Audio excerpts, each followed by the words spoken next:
Hello friends, welcome to my channel world of Prasanna Uday. మా ఛానల్లో ఇదే ఫస్ట్ వీడియో. స్పెషల్గా ఫస్ట్ వీడియో ఏం చేయాలని బాగా ఆలోచించినాం. ముందు మా ఆయన నేను కలిసి ఒక ఇంట్రడక్షన్ వీడియో చేసి అసలు ఈ ఛానల్లో మేము ఏం చేయాలనుకుంటున్నాం, ఏం చెప్పాలనుకుంటున్నాం, ఎట్లాంటి వీడియోలు చేయాలనుకుంటున్నాం అని చెప్పాలనుకున్నాం. కానీ ఉదయ్ ఇంకా కెమెరాని ఫేస్ చేసి మాట్లాడడానికి రెడీగా లేడు, నేను కూడా లేననుకోండి.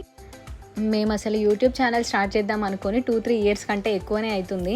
ప్రతిసారి స్టార్ట్ చేయడం, 1-2 వీడియోలు చేయడం, రీచ్ బాగాలేదనో, ఇంకా వేరే కారణాల వల్లనో, ఫోన్ బాగాలేదనో, ఏదో ఒక రీజన్ చెప్పి మాత్రం మేము ఆపేసేటోళ్ళం.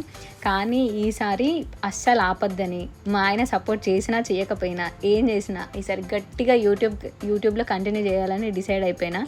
అందుకే ఏదో ఒకటి చేద్దాంలే అని చెప్పి చికెన్ చేద్దామని అనుకున్నా. కానీ చికెన్ రెసిపీ ఏముంది, అందరికీ తెలిసిందే కదా, అందరూ చేసుకునేదే. కొంచెం డిఫరెన్సెస్ ఉండొచ్చు.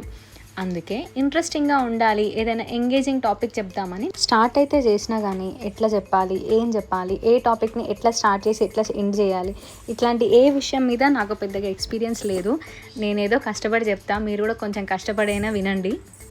నేను నా సెకండ్ ప్రెగ్నెన్సీ జర్నీని మీతో షేర్ చేసుకుందాం అనుకుంటున్నా. నా సెకండ్ ప్రెగ్నెన్సీ జర్నీనే విచిత్రంగా స్టార్ట్ అయింది. నా ప్రెగ్నెన్సీ పాజిటివ్ రిజల్ట్స్ చూసి నేను అస్సలు హ్యాపీగా లేను.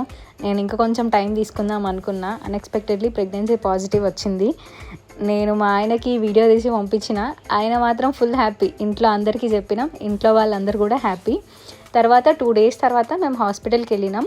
హాస్పిటల్లో స్కాన్ చేసి 5 వీక్స్ ప్రెగ్నెన్సీ ఉంది, కానీ హార్ట్ బీట్ లేదు. అది హెల్త్ ఇష్యూస్ అయినా అయి ఉండొచ్చు, లేకపోతే ఇంకేదైనా ప్రాబ్లం ఉండొచ్చు. ఇంకొక 10 డేస్ తర్వాత మళ్ళీ స్కాన్ చేస్తామని చెప్పారు. అప్పటి వరకు ప్రెగ్నెన్సీ వచ్చిందని డిసప్పాయింట్ అయినా నేను, హార్ట్ బీట్ రాలేదని చెప్పేసరికి ఫుల్ ఏడుపు వచ్చింది. ఫుల్ టెన్షన్ పడ్డా నేను. అంటే ప్రాబ్లం ఏమై ఉండొచ్చు, ఒకవేళ హార్ట్ బీట్ రాలేదా, వచ్చి పోయిందా, నేను కేర్ఫుల్గా లేనా అని ఫుల్ డౌట్స్తోనే స్టార్ట్ అయింది. ఉదయ్ మాత్రం టెన్షన్ పడకుండా జాగ్రత్తగా ఉంటే సరిపోతుంది, ఇంకొంచెం టైం ఉంది కదా, 10 డేస్ తర్వాత డాక్టర్ చూస్తా అన్నది కదా అని చెప్పి నాకు ధైర్యం చెప్పిండు. నేను కూడా ఇంకా టైం ఉంది కదా, డాక్టర్ కూడా 10 డేస్లో చెప్తా అన్నారు కదా అని చెప్పి మనసుకు ధైర్యం చెప్పుకున్నా.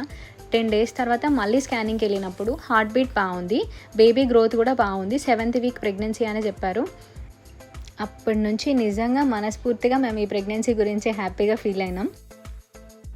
అంతా బాగుంది అనుకునే టైంకి నాకు వామిటింగ్స్ స్టార్ట్ అయినాయి. నా ఫస్ట్ ప్రెగ్నెన్సీలో వామిటింగ్స్ హెవీగా ఉండే. 5th మంత్ వరకు కూడా నేను కంటిన్యూస్గా వామిటింగ్స్ చేసుకున్నా. 8th 9th మంత్ వరకు కూడా ఆ ఫీలింగ్ అట్లనే ఉండేది. ఏం తిన్నా వామిటింగ్ సెన్సేషన్ ఉండేది. కానీ ఈ ప్రెగ్నెన్సీలో బెటరే, అట్లీస్ట్ వామిటింగ్స్ కూడా లాస్ట్ టైంతో పోలిస్తే ఈసారి తక్కువే ఉన్నాయి. ఈ పాయింట్లోనే మా ఇంట్లో వాళ్ళందరూ ఈసారి అబ్బాయి అని ఫిక్స్ అయిపోయి ఉన్నారు.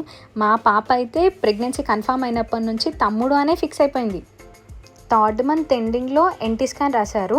ఎన్టీ స్కాన్ చేయించాం, బాగానే ఉంది. డబుల్ మార్కర్ టెస్ట్ కూడా చేయించినాం, అది కూడా బాగానే ఉంది. బ్లడ్ టెస్ట్లు అన్నీ కూడా నార్మల్గానే వచ్చినాయి. ఫస్ట్ మా పాప నెలలు నిండకుండానే పుట్టింది.